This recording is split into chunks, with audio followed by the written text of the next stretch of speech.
Welcome, everybody, to Fandom Nights, where we break down pop culture one fandom at a time. I'm Chris. I'm Dustin. And I'm Sherman. And today we're talking about Avatar: The Last Airbender, Book 3. Finally on Book 3, Chepisode 1, The Awakening, or Awakening, depending on where you see the title of this series. Yeah. It was released on September 21st of 2007. So, Dustin? Have you felt it? There's been an awakening. Sorry, I had to throw a Star Wars reference in there. Alright. Yeah, take us through the story. Alright, so Aang, he wakes up and he thinks he's having this dream he's in a coma that he's been in for a couple weeks. And he wakes up and the first thing he sees is that tapestry on the wall at the Fire Nation. Where am I? He's probably thinking I'm captured. I'm held captive or whatever. Is this what hell looks like? He limps his way up to the surface of the ship or whatever, and he sees these two people in Fire Nation soldier outfits following him, come back, we're just trying to help you, but he doesn't see it that way. Speaking of the waking up and seeing the Fire Nation and stuff, again, the Fire Nation song in this episode and the next one, they use it so well. The dun dun dun dun. They played that right as soon as he sees the Fire Nation thing. It was just in the background, just really subtle. But okay, right, we're in the Fire Nation. He gets to the surface and he finds Momo. So he sees a familiar face and thinking, okay, something's... Where the heck am I? Where am I? I'm on a Fire Nation ship, but Momo's here. And not captured. Yeah, he's just playing with everybody? What the heck? Right. And then he sees Toph and Katara and thinks this must be a dream. He's like, I must be dreaming. This can't be real. Why are we on a Fire Nation ship? When we started watching this, Relzy and I, we watched through them together, and we just saw the last one last week, where they're flying off on Appa and the Earth Kingdom's captured, and then this one starts, and Relzy's like, what is it? What's happening right now? I don't understand. What's going on? And as she's saying, where is he? Did I miss something? Aang's questioning, what is this a dream? He's questioning as well. So it was he was waking up and what? Talking and stuff. Just constantly asking questions. Yeah. Watch the freaking show for 3 minutes and it will tell you. People in the face sometimes. Well, she was just like, that happens a lot. Am I missing something? Whatever. And I'm like, no. This is. And she did ask enough questions that I just kind of stopped. And I'm like, all right. I went to the last episode of season 2, and I'm like, you know as much as I do. I honestly don't remember what is going on right now because it's been a while. I know he goes into the Fire Nation, but we're both on the same page here. We've both seen the same amount of information. But even if you've seen it before, the concept is just annoying. Where it's all right, I don't want to spoil the entertainment of it. Right. We need to you need to just watch it. Right. Yeah. Because they answer those questions. Yeah. I always think it's funny when Rosie says something that the person on screen is saying, at the same time. See, that gives me absolute cringe. I just Yeah, I know. I don't know. It's just something I hate. It's just just wait 30 seconds, and all the annoying questions will be answered. Be patient. Yeah. Yeah. I can't stand when people aren't patient when watching film or TV. It doesn't bug me. I think Rosie and I both talk enough during shows that we just don't care because we can watch it and talk. I was watching TV with somebody, I think it was Casey or something at one point, and we were watching some movie and Rosie and I were just sitting there talking what about, I think we were watching Transformers or something dumb, mindless almost, and we were just talking the whole time over that's this guy and that's this person, this happened over here, that was this person. But have you seen it before? Well, yeah. But we were just talking through it, and it wasn't Casey, but he was just like, stop it, you guys, stop it, because we were both doing it. I mean, if you've both seen it before, whatever. Yeah, that's but if it's something new for somebody, you have to be quiet. Shut up. Yeah, right. Yep. Right. After this, it cuts to Zuko, and he's on his way home. He's not on his way home, but he's sitting on the I don't know what you call it, the deck of the ship. No, he's home now. Oh.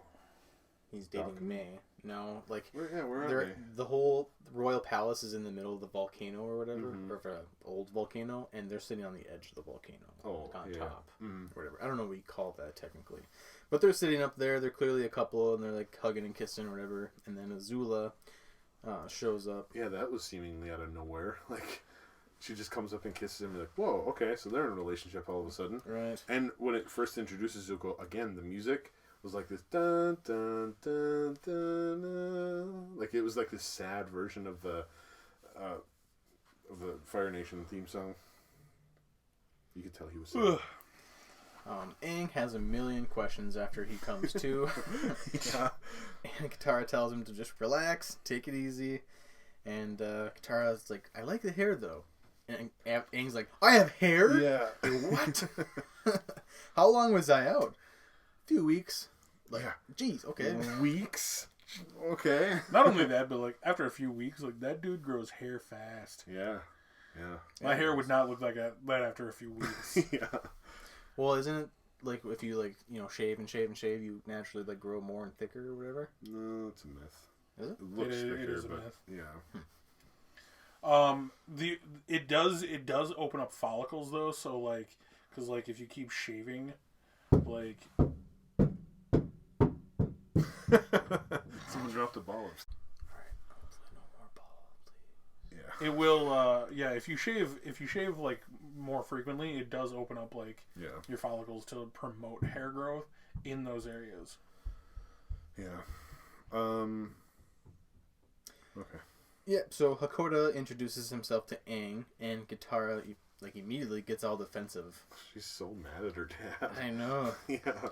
And Aang asks her about it, like, why are you so mad at your dad? Like, not seeing what the problem is. Because he left 12 years ago for a pack of smokes, and he finally showed back up. I need to go get a pack of tobacco from the Northern Water Tribe. I'll be back in 3 months. 13 years. Yeah. So how long has he been gone? It says in the one episode. Because how old is she now? Like 15. 15. Mm-hmm. So he's been gone for probably like 10 years. I think it was like 2 or 3 years. No, she was a baby. I don't know. It said in one of the last previous episodes when Sokka met his dad, and I haven't seen you in 3 years or something like that. He said, I don't remember what, but oh yeah, they haven't seen each other in 3 years. Yeah. But still, that's a long time, especially as a preteen. Like, yeah. So Aang gets a healing session from Katara, and then has a vision about the moment he was struck by lightning. Mm-hmm. When immediately as she like sucks all the water out of the wound or whatever, yeah. That's when he's like, falls back into like a avatar or like a spirit mode thing almost. Mm-hmm. Aang says that when he was gone, or says that he was gone, but Katara had saved him by using the spirit water from the North Pole. Like he was gone, like gone, like dead is what he said, and it's like, whoa, okay. So it begs to differ. Like if you truly did die, like the avatar cycle should not be anymore. Technically, if you die in the avatar state, the cycle stops. Right, but he came back, so I don't know. That's like a cheating death kind of moment there. Yeah, cheating death for not only him, saving the continuity of the universe. She literally did. Yeah, like she saved everything. Pretty much. Azula was welcomed home and told the Fire Nation of their success about the capturing Bossi and Se. And Zuko was also welcomed home, but it doesn't seem to be the thing he wanted. Right. Well, he's welcomed home, but he still hasn't seen his dad, and he is just... That's all he wants, is just to go see his dad. Right, he wants his dad to give him his honor back, not just... the people. Yeah, not just the people. Goes back to Sokka, and he's telling Aang what happened in the 3 weeks he was under, and the Earth King disguised himself as a nobody and traveled the world with Bosco, which is kind of cool. There was a lot of exposition in this one where they're just like, oh, this happened, and then this happened, and then this happened. They're just, okay, we gotta get them in the Fire Nation somehow, so this is how we do it. I do enjoy that. The Earth King, like when he jumps on Bosco, has one shoe. Did he? Yeah. I was like... Funny. I mean, yeah, if you want to be a commoner, sure. Yes. I could only afford one shoe. So Sokka tells him that they ran into a barrage of Fire Nation ships, and instead of trying to take them all head on and destroy them, they ended up doing a covert mission to capture one of the ships so that they could remain hidden in plain sight, essentially. So smart. Yeah, very smart. Hakoda says that they have been working on a modified version of the invasion plan, and Katara immediately snaps again and corrects them. Is like, Sokka's plan. He was like, jeez, okay. Time of the month already. Jeez. What? Check out that water whip she just used. And Hakoda's like, right, Sokka's plan. Like, just confused over her anger. And just continues telling the plan, just like, chill out, little, like, emotional little girl. Go to your room, young lady. My room is 3,000 miles away, though. And probably gone. Melted or something. Either that or looks way better. Master Paku's down there. Yeah, that's true. Yeah, that's true, because when we do go back to the Southern Water Tribe in the comics, it's way different. Oh. Is it? It's like nicer and way nicer. Yeah. Not just little huts. It's like what you see in Korra. Well, I keep forgetting you haven't seen Korra yet, have you? No, not that far into it, no. But it's in like episode 1. Oh yeah. Oh no. Yeah. You see, it looks like a fortress. Yeah. Right. Mm. Yeah. Where'd they get all that land all of a sudden? Because like froze the ice. Yeah, I know, froze but the water and created Well, land. and that's the thing. When they left, she was the only waterbender in her whole tribe. right. So they couldn't make anything because she didn't know how to waterbend, and she couldn't make anything. And I don't know. They literally had to shovel snow to make stuff. So in the Northern Water Tribe, they just, can you waterbend some snow over here and make me a house? Yep, done. Like, you can make whatever you want. I'm sure Paku didn't go alone. I'm sure it took some people to come help because, I don't know, why not? But Sokka tells Aang that the solar eclipse isn't even their biggest secret. And Aang's like, well, what is? He's like, you are. The whole world thinks you're dead right now. Like, you are best kept secret right now for the invasion. Which is kind of crazy. Imagine the whole world knowing just, I'm dead, but I'm not really dead. I mean, that's how Elvis probably feels. Tupac, yeah. Tupac? JFK. No, he was. The whole world saw him John die. Lennon? Yeah, for people who actually, like, you witnessed their death. Yeah, I suppose. Like, that was on TV. Yeah. Who's? JFK. Oh, yeah. Like, Elvis supposedly died on a toilet. Yeah. JFK was shot by his own security. Oh boy. There's a bunch of conspiracy theories about JFK's assassination. Like, yeah. Okay, let's talk about Avatar. All right, the gang gets docked by another Fire Nation ship. I just know Dustin and conspiracy theories, and we're just going to be talking about that for an hour. So Yes. And Hakoda and Bato try to persuade them away. The guards informed the leader that Admiral Chan was on leave for 2 weeks and couldn't have gave the order to go on this different route or whatever. And so I don't know his name. Did you catch the name of the dude? Remember the Fire Nation ship that they lock with? Yeah, the commander. The commander. I don't know. The commander of that ship secretly told his guards, he's like, as soon as we get over, we'll They don't reveal sink his their name. ship. He basically just says after we get onto our side, we'll sink their ship. And yeah, and Toph hears it, and Toph's like, they know, and then she just rips metal the metal. bends everything. Oh, man. Dude, is it me or did they add 30 pounds of muscle to her body? I don't know. She just looks so muscular in this episode. I don't know. The animation clearly changed. Yes. This episode, something, I noticed that. Yes, everything's different about all the characters. It's just a slight little change. It's still Avatar-y, but it's slight. I thought it was super noticeable. Well, they still look like the same characters, but there's a lot of different things with the animation in this episode. So yeah.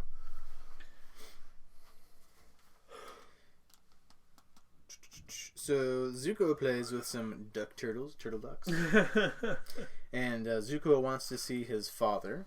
Azula tells him that he did help destroy the Avatar, and then there shouldn't be some miraculous reason why he survived, right?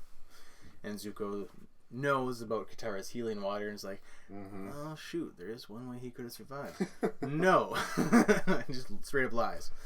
And then we later find out that that's all part of Azula's plan, that she pretty much counts on his self-doubt, essentially. Yeah. And so that if... I like when she's questioning him, though. She's like, there's not a reason, right? And he's like, no. And they both just glare at each other, and Zuko just doesn't crack at all. He's just firm with, so there's no reason she should doubt it, but I think she just gives him the credit just on the off chance.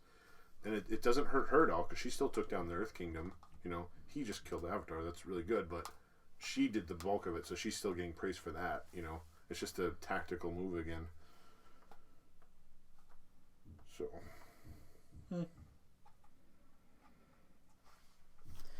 So back to the gang, and they're trying to flee from enemy Fire Nation ships. Katara creates this whirlpool, and then some fog from the water creates a mist or whatever. Yeah, that just shows how powerful she is. Like, man, she is like he's progressed a master. So far. Aang can't stand by and do nothing, and Sokka reminds him that you gotta do nothing. Like everyone thinks you're dead, you gotta stay low for a while. So speaking of the animation, it kind of goes back and forth between the JM animation and DR movie. Like every other episode, it goes back and forth between them for pretty much the whole run of the series up to this point. Then this episode goes to Moi Animation, MOI. So the animation company who did the animation on this is different from what we've seen so far. They haven't done any other ones. So now it goes between Moi and JM. So the DR movie is not part of the equation anymore. Interesting. Yep. Sokka tells Toph things couldn't get much worse. And all of a sudden the serpent from the serpent's past comes back and makes another appearance. And Sokka says, the universe just loves to prove me wrong.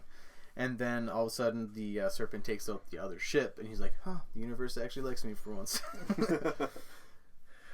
I like the way that like that line is said kind of bugged me grammatically. Because he's like, thank you, the universe. I'm like, I kind of like that though. I'm like, why'd you put the in there? Yeah, that's kind of weird. Aang won't leave because he wants to wear his arrow proudly. And Aang is beating himself up for failing and blames himself for the fall of the Earth Kingdom. And Aang just wants time to himself when he's talking with Katara. And Katara gets shot down at any possible chance to help Aang. Aang is in a mood. Mm-hmm. And Aang replies that he needs his honor back, and then it transitions really cool. It shows like the left part of his face, and then the next shot is immediately Zuko and his like scar side of his face. Which is good symbology there. The parallels in this. I need to get my honor back, and then it immediately goes to Zuko trying to get his honor back. Where he like in his eyes he's got, or like to everybody else he's gotten his honor back, but like to himself Zuko has no. Oh God, not even. Yeah, no, yeah. And that's probably what's eating at him like crazy right now. Well, and then when he does talk to his dad, he kind of gets his honor back, but it's all based off of. You mean Mark Hamill? Yeah, no, I was so excited. Luke Skywalker. Which I'm pretty sure he does the Mark Hamill does the voice of one of the guys. The guy who Admiral like, dude I was just talking about. He does the voice for that. Yeah, he has to. Oh, really? Because he's listed in this episode as Ozai and additional characters. Oh. And I just was thinking the whole time, like, dude, that when commander dude sounds like Mark Hamill. So okay. it had to have been the additional voice that's not named, or else we probably would have got a name for him. Yeah. So Zuko goes to meet his father after 3 years, and a little bit nervous. And then Katara comes back, and Aang isn't anywhere. He's flown off. And then a lot of quick cutscenes here. Yeah. Ozai says that he has redeemed himself and welcomes Zuko home. And then it cuts back to Aang, and he can't fly as long because of his pain. So he like takes a dive into the ocean and finds this piece of driftwood. Well, I think he's flying fine, but he's like struggling. But then he sees the blockade, and then he's like, "There's a blockade," and then he goes under the blockade, which is still dope. Yeah. Oh yeah. That was a cool scene. Torpedo. I had to keep pausing that. Like I had to rewind that a few times Why? Because there's those like weird things that like he swims past in the water, and I'm like, what the heck are those things? Did you come to any? So like in this episode, I was like, are they like frog lobsters? Because they have like weird like huge. Like they have like tails. Yeah. More like a reptile, but they have like these big, like meaty, like claw-looking things. Okay. But you actually see a good glimpse of them like out of the water in the next episode. Oh. Okay. Which I thought was weird because they looked more like giant iguanas with huge, weird feet. Okay. That's literally the only at the very beginning of the next episode. Yeah. There's that like iguana-looking thing on the rock, but like its foot is like half the size of its body. Okay. I don't even remember that. I remember the birds and other things. The toucans. Yeah. So Katara tells her dad that Aang left, and this is where we get the emotional scene between Katara and her dad. And Katara is angry that her dad left, but understands why he had to leave, but still doesn't know why she's so angry and sad about it all. Mm-hmm.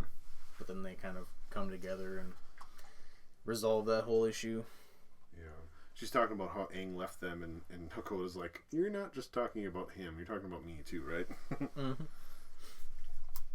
Ozai tells Zuko that he is proud that they conquered Ba Sing Se, and he's proud that he betrayed his uncle, and proud of destroying the Avatar that Azula gave him all the credit for. I'm not surprised, considering this is a guy who had no problem killing his father. Right. Well, technically, Mom did. But yeah, it was his plan. Right. Yeah. Only way to have Zuko stay alive. So Aang torpedo... Oh, yeah, so... Actually, I was right. First time. Oh, Aang does get tired. That's right. And right. then he does torpedo it here. Yeah. Does the torpedo thing underneath the Fire Nation blockade and finds a piece of driftwood to hold on to. Aang then uses that as a surfboard and uses his staff as a sail and picks up distance quite quickly. That was cool. But I think that'd falls. be less efficient than flying, though, but I don't know. Anyways. Zuko confronts Azula about telling Father he slayed the Avatar, and Azula gave him the credit to restore his honor. But if he was lying about the chance of survival and Father finds out, he will banish you or kill you for lying or betraying him again. Mm-hmm. Zuko figures her plan and leaves. Aang loses his staff in the storm and stays on the piece of driftwood. And then Aang is confronted by Roku, and Roku takes the blame of the whole 100-Year War, and he's like, you inherited my problems, like, I should have been the one to fix them, but now you're stuck having to do that for me. I got like really big Hoth vibes in this scene. Like Luke Skywalker reaching out to Obi-Wan. Ben, Roku. It just seemed similar. I don't know. It would have been funny if Roku just descended into the water like Jack from Titanic. There's enough room on this log for two of us. No, there's not. So then Yue comes and shines her light on them and vows to not give up. I like the wording on that. And this is the awakening the episode was talking about. When Aang is like, alright, I'm like back to myself almost. He like gets his confidence up again. Aang washes up on shore of the volcano on Roku Island, and Katara and Sokka find him on the island thanks to flying on Appa. And Aang finds his staff broken by the waves and thrown in, and then he throws it right into the lava, or sticks it in there, but then it just catches flames. And which bugs me because like he just barefoot walks up on that like molten lava and then boop. My physics teacher said I'm technically not touching the table right now. Yeah. There's technically like some kind of like energy or some kind of like something between me and the table that's not actually not allowing me. Did you ever see that? So he was just airbending above. Yeah, just slightly above. Did you ever see that movie, The Men Who Stare at Goats? Yeah. I actually haven't watched it. Well, it's an actual story about the military. Super funny. The military doing experiments about these people who thought that they could kill goats with their eyes and stuff. And I just heard this story about the guy who that movie's based off of, and then this guy was telling the story because he interviewed him and stuff, and then he was telling the story of the commander who like approved this program, and this actual military commander was like legit insane because he would like be sitting at his desk and then he would just get up randomly and like boom, walk into the wall because he was trying to like phase himself through the wall. And people who thought he was crazy, he would tell them, you know what atoms are made mostly of? Air. You know what that wall is made mostly of? Atoms. So it's possible for me to get through that. Like, this is someone who is high up ranking in our military, thought he could walk through walls. That's why they make you take like a test now, I'm pretty sure. Yeah. Have you never seen the opening? I've seen the preview for it. Have you seen the preview of the old dude who the captain's based off of? Mm-hmm. He's just sitting there at his desk staring at the wall, and all of a sudden he's just like tells his assistant, he's like, Marley or whatever, just like, take my calls or whatever, and then just like stands up, keeps staring at the wall, and then just full sprint at the wall, and just poof, falls down, just like. Yeah, I don't know if it was that dramatic, but it's true that commander was actually trying to walk through the wall. It's crazy. Nice. They just made it so funny in that movie. Anyways, it's about walking on lava. So yeah, he basically sticks his staff into the lava. It burns up, and because that would give his identity away anyways. Yeah. Keeping it kind of sucks. So that's the end of the episode. What? So the awakening was what? Him coming back to himself. Because he still deals with his pain and stuff. He's not fully. I know, but he lost his confidence. Oh, okay, that makes sense. Like he understands what he has to do now. And I think his glider. He's woke. He's woke, which is somewhat similar term for. I think his glider finally broke though because of how many times he's like hit ridiculously big things with it, or like just jabbed it into a mountainside. Wait, it finally broke in the water? Like just okay. Currents are strong, man. I know, but it's hit a lot of tough things. Also, like bumping up against like a volcanic island. Yeah, I guess. As far as bending numbers in this episode, it wasn't super high, but 11 of water, 21 of earth, and most of that was the Dai Li jumping down and breaking the wall up, and then 7 of fire and 3 of air. So, yeah, that's it for bending numbers. Interesting. Sherman, do you got anything for cast or anything? So we got Mark Hamill, finally, obviously, the return of Mark Hamill, which was awesome because like he's spoken in the past, but this is the first time we get to see his face.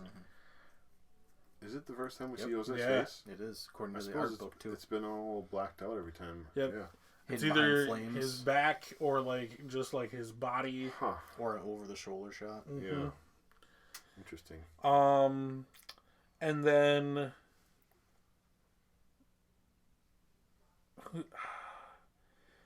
what is it? Lo and Lee, the two twins that like announce like their victory to the rest of the Fire Nation. Yeah. Mm-hmm. Voiced by the same person. Takayo Fisher. To put a face to it, I know this is kind of a weird one. Did you guys ever see Pirates of the Caribbean at World's End? Mm-hmm. Yeah. She's Mistress Ching, the only female pirate. Really? At the Council of Pirates. I could see that. Otherwise, she's been doing like voice acting since like 1979. Wow. Okay.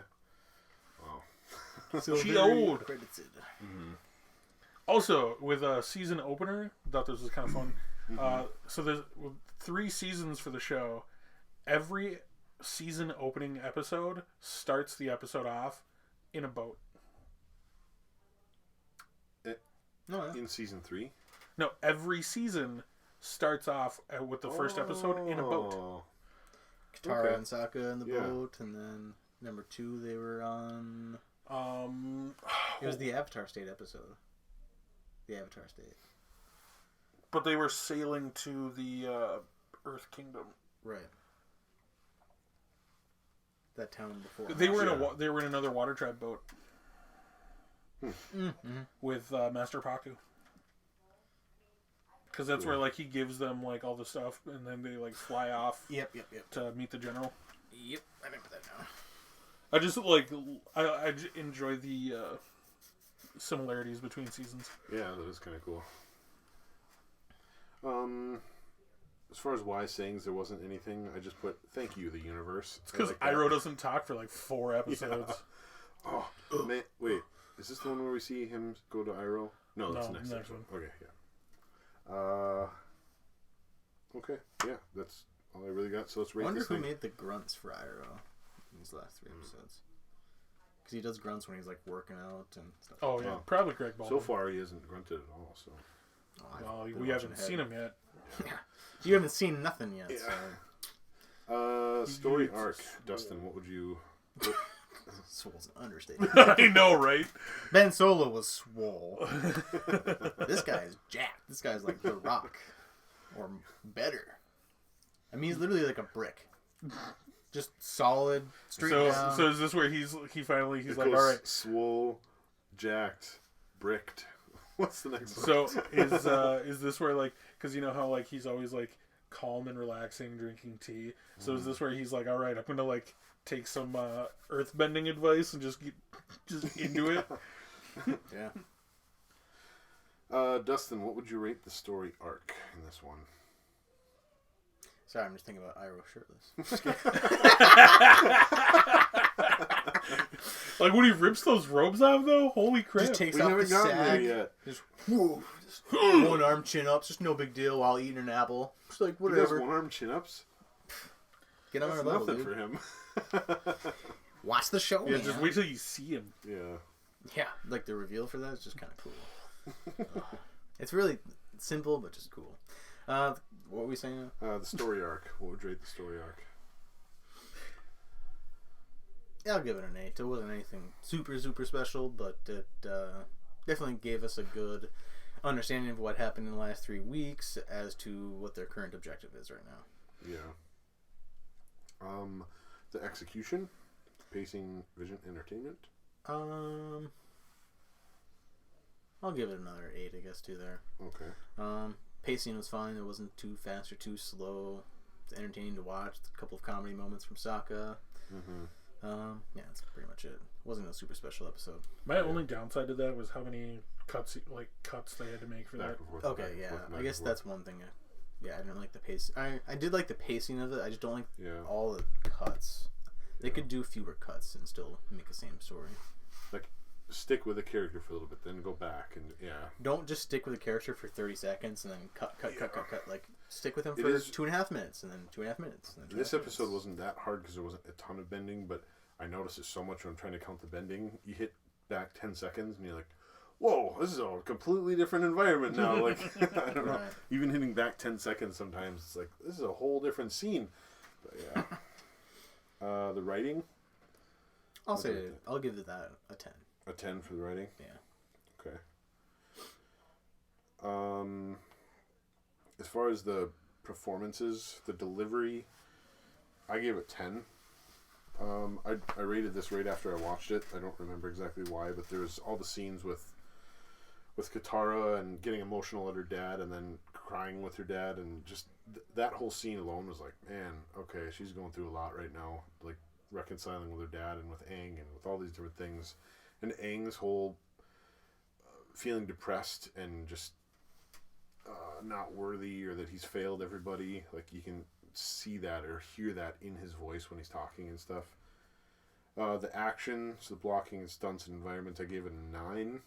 It was, again, I really appreciate when they're going a direction and they're consistently going that direction the whole episode. And like on the boat, whenever it shows an establishing shot, the boat's kind of coming like diagonally this way, and Aang's going that way. Just everything was going from like left to right, and it's just, I don't know, keeps everything like cohesive and going in the same direction. So that was nice. And then the believability, the character development and presence and interpretation. A lot of the characters changed and kind of grew a little bit, mostly because there's a little bit of a time jump. But I really appreciated that, so I gave that a 10 as well. So 10, 9, 10. I was just going to say real quick, you can also understand why Katara is kind of super angry for sure. and emotional in this moment. Because you got to think, for 3 weeks, she's been trying to heal Aang to come back to life, and he's been stuck in this coma. Yeah. She's feeling like she's failing for day after day after Well, she day. doesn't know if for sure he's going to come back. He just wakes Well, up. that's And, it, right. Yeah. And then she's dealing with having, I mean, if you leave for any length of time and then you move back in with your parents, and plus you're underneath their rule, but you're the one, you and your brother are the smart ones coming up with all the plan, and she's trying to save the Avatar, her brother's coming up with the plan. What the heck are you doing, Dad? Why are you in charge here? Yeah, I could see you getting a little angry. But you hear and feel all that in the performances, and not just the performances and the voices, but the way the characters are on screen. So yeah. Sherman, the sounds. I feel bad because I keep putting 10s for the Yeah. sound, but like they're just what I really noticed for this one. So the opening title, like when they show like what the chapter is and whatnot. Every time you talk about the opening title, I'm like, crap, I don't remember it. No, at all. this one had like no music. Oh. It was so quiet. There was like barely a note towards the end, right when it fades out, Whoa. and that's about it. That's cool. I was though. like, all right, that's Yeah. interesting. But like throughout the entire episode, like the music gets way more tense than like Yeah. it has been previously. So like, Mm-hmm. I was like, perfect. There was a cool musical note too. I don't remember what it was, but it was around the time that Azula talks about her different motives and stuff like that, and like, I give you credit for this, and then there was cool music when I don't remember it at all, but something to do with Sokka. And I don't remember. I put little notes on there like, oh, cool music, but I was really paying attention to the music in this episode because in the beginning and the Fire Nation theme, what they did with that was kind of cool. So yeah, I would agree with the 10 on that. So for visuals, I give that one a 10 for this episode because, and probably I didn't know it at the time, but probably because it switched to a different company. Mm-hmm. But speaking of the whole like Azula like giving Zuko all the glory for it, I made note of that one. So like, this is one of the few times you see Azula without makeup, which I thought was kind of weird. She did look different too, but again, it was a different animation. But company, besides like walking around him, the majority of that scene I thought was really cool because like Zuko is standing in like the only light that's like in that shot. Mm-hmm. Like even when they do like the wide pan, Azula's chilling in her bed, but like it's in the dark. Like and you just see like the vast difference with like even like visually of like how they are as people. And then like editing for this episode I thought was amazing because like the shading for like different like all their like torn up clothes, like everything just made it look way better. The only thing I didn't like about this episode was when they were talking about the Fire Nation victory, the crappy CGI tanks rolling up to Ba Sing Se. I was like, yeah, you really don't like when the CGI comes in there. Not only that, I'm not even kidding. So like as the tanks are like coming to a halt, I was watching the back row of tanks. The tanks don't stop moving, but the wheels do. So like they're just like, That's like lame. All right, whatever. But everything CGI, else, yeah. But if they hit the brakes really fast? For effects, I give it a 9. Okay. Because we finally get like we're in the Fire Nation Palace for a majority of the time, inside the captured ship. I thought it was cool. So, in the first scene, you see Zuko in this episode when they're on that ship, and like May like comes up and like, "Oh, are you cold?" Like the like fog or like the clouds in the background, perfect. Spot on. Really? Yeah, dude. Like, there's moonlight, and it literally looks like almost like real fog, like kind of like rolling through. I'm gonna have to watch that. Yeah, that's interesting. Huh. Okay, Dustin, what would you overall rate this episode? 9. 9. Nice. So that gives it a 9.3 for us, and IMDb gave it a 8.7. A little bit off. Yeah. But we like the show a lot more than some people. So. That's true. Yeah. All right, I think that's all we got. Dustin, take us out. All right, see you guys. All right. Yeah. All right, thanks guys for watching this Chepisode of our coverage of Book 3, Chepisode 1 of Avatar: The Last Airbender. If you'd like to subscribe to our channel, please do on Apple and Spotify podcasts. If you'd like to see the video version of our podcast, subscribe to our YouTube channel. Become a Fandom Night on Facebook, Instagram, Twitter, TikTok. And as always, thank you guys for watching or listening wherever you are. And that's it. Appa. Yep.